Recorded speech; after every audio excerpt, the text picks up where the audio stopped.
Welcome to the Next Level Facebook Ads Podcast with Phil Graham. We help you master Facebook ads and give you an unfair advantage over your competition. Are you ready? Let's go. What's up, podcast family? Welcome to the Next Level Facebook Ads Podcast, episode 419.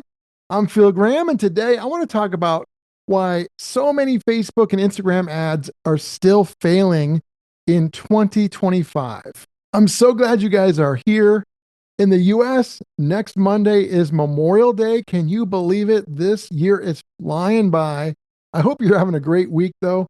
And I wanted to talk about this topic because it is so important. Facebook ads can be very challenging, yet I still see a lot of advertisers making the same mistakes this year in 2025 that might have been killing their ad performance or somebody else's ad performance years ago. So if your ads aren't doing as well as you would like them to do, then this episode could be for you. And I really want to talk about some of the biggest reasons why I believe so many Facebook ads fail and how advertisers can hopefully turn that around. Now, before we jump into that, if you are looking for any help with your ads, maybe you want some one-on-one consulting, I truly believe it's the best way in the world to learn this stuff because it's hands-on in your account in real time. No PowerPoint or Keynote slides. It's hands-on. So if you're looking for some of that, or maybe you want somebody to just run your ads for you so you don't have to worry about it, for either one of those things, you can go to my website, philgrahamdigital.com, or you can DM me on Instagram at philgrahamdigital, and I would be happy to connect with you. Now, before we jump in, I briefly just wanted to mention the 4 things I'm going to talk about today are extremely important. But there's always variables. So does that mean that if you follow all 4 of these things, you're automatically going to have success? No, of course not. Like only scammers would tell you that because that's not true. However, I will say in running ads for lots of years, I believe these 4 things I'm going to share have caused lots of ads to fail. And I don't want you to go down that road. It's normal to have some failure, but you want to learn from it and get better. So let's jump in and let's talk about number 1. One of the biggest things that I believe can make ads fail are weak hooks or even no hooks in your creative, whether that's in your video, your headline, or the beginning of your ad copy. When people scroll through Facebook and Instagram and Threads, they ruthlessly scroll. They're looking for something that catches their attention. And if you don't have a great hook, forget about it. It doesn't matter how good a product or service you have. They're not going to notice. They're not going to pay attention. And then you're going to probably lose.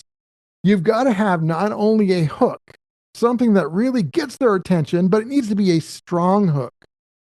So when it comes to hooks, one of the common issues, one of the biggest things I see, if people have them at all, is that they're typically focused on either you, like how great you are, or how great your company is, or product or service, or they're focused way too much on your product or service's features, which people don't really care that much about. You know what they care about? They care about themselves. They care about how can they better their life? How can your product or service make them happier, look better, make more money, whatever the case may be, however you help them. That's what they care about. So what's the solution to this? It's using bold hooks at the beginning of your ads. Maybe doing something that they don't expect. So many ads are just boring, same old kind of stuff. Put a hook in there that is like a pattern interrupt that surprises people they're not used to seeing or hearing. I like to ask questions in headlines because sometimes if you ask the right question, that can really focus somebody on what's really important. And also when you're developing your hooks, think about the benefits of your product or service, not the features, and how it can help your customers or clients, and try and have that in your hook. And the places where hooks are, your headline is a hook. Whether you think it is or not, it is. When you have your ad copy above your creative, above your video or image, that ad copy, the first thing it says is a hook. Even when you do a video ad, record a video, the first couple seconds of your video is a hook. So make sure that you not only have a hook, but you have a strong hook and that it's focused on what matters most to your customers and clients. And I would recommend starting it with a question or a bold statement or a combination of both. But again, make sure that it benefits them and that it's not clickbait. The second reason I see a lot of ads failing is because there's bad targeting going on. So a lot of times there's either way too much reliance on huge broad audiences like Advantage Plus and no other audiences, or the opposite, vice versa.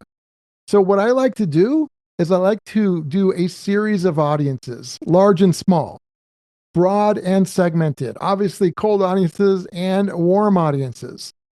A lot of people ignore a lot of those audiences, which can be a big mistake in many situations. So I would not recommend just going with one audience and never testing anything else, because I think that's a big mistake. I think that's something that could absolutely cause a lot of ads to fail. So really what you want to do is you want to build a system for testing audiences, and you want to let them run for a while so you know whether they worked or not. I would test some large audiences that are broad, along with some smaller segmented audiences based off of behaviors and demographics and other things like that. Obviously, you want to test lookalikes, and you want to test warm audiences as well. And just in case you missed it, just a couple of weeks ago, I did an entire podcast episode on 3 warm audiences that can be really great that a lot of people miss out on. So if you did not hear that, make sure you go check that one out as well.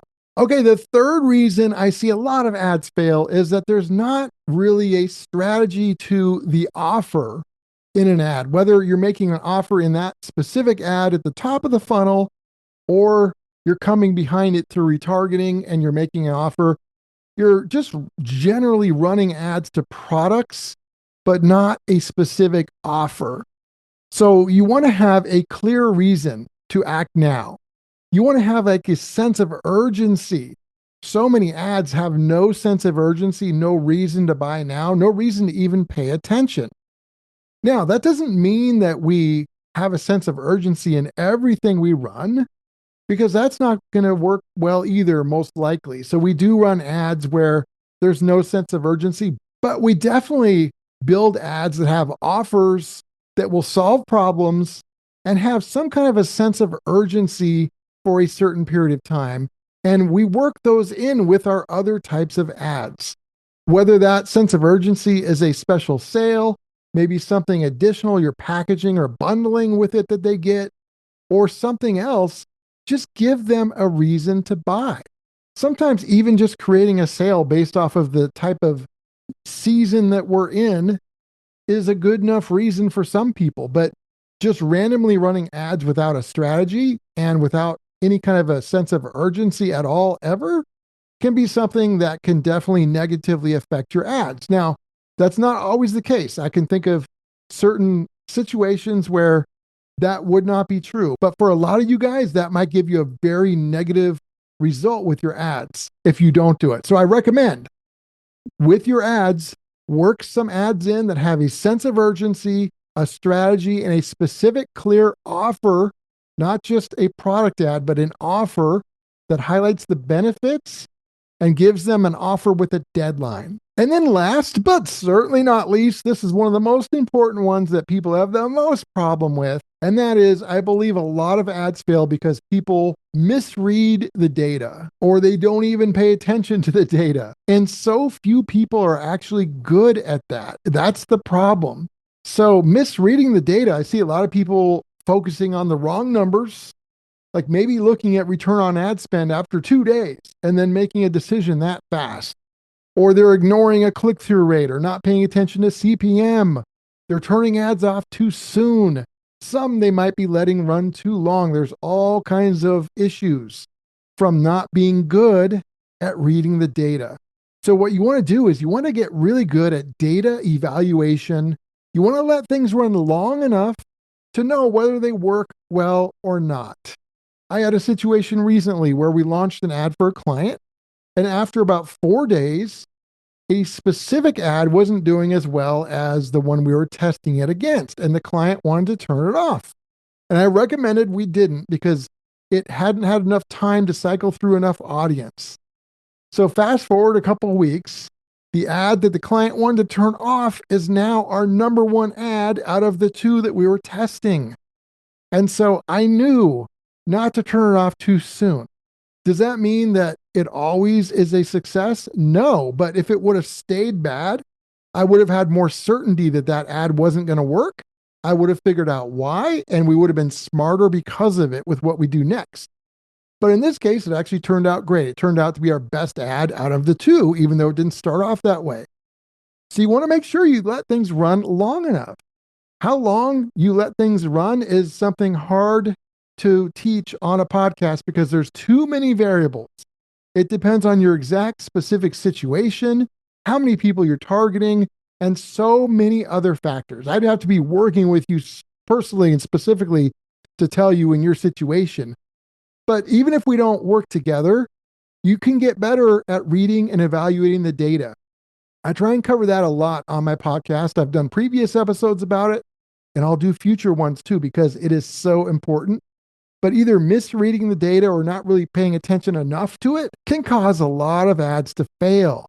So really, bottom line, a lot of ads that fail are not failing because the economy's bad or you're not spending enough or you're spending too much. A lot of times it's a strategy problem. But once you know where to look and how to test these things and how to fix it, and you have stronger hooks, you have better audiences, you're testing things with just one variable, you're having smarter offers, and you test properly, and you have high-level data evaluation skills, I believe that gives you such an edge and such an advantage. And it's a formula and a system that I just keep using over and over again. And I believe it works extremely well for a lot of advertisers. And as always, just a reminder, it's always important to point out that every business is unique. Results can vary. There's no guaranteed outcomes. So always keep that in mind. So, my friends, I hope this was helpful. Episode 419 is in the books. If it helped you, maybe share it with someone that you know that might be struggling with ads, and certainly put this stuff into action yourself, more importantly. And I'll be back next Tuesday with another great episode. If you guys want to get in touch, philgrahamdigital.com is the website, or just DM me on Instagram at philgrahamdigital, and I will talk to you next week. Peace out. Thanks for listening to the Next Level Facebook Ads Podcast. Please remember to subscribe and share this with all your friends. For show notes, more tips, and to learn more about Phil, please visit philgrahamdigital.com/podcast.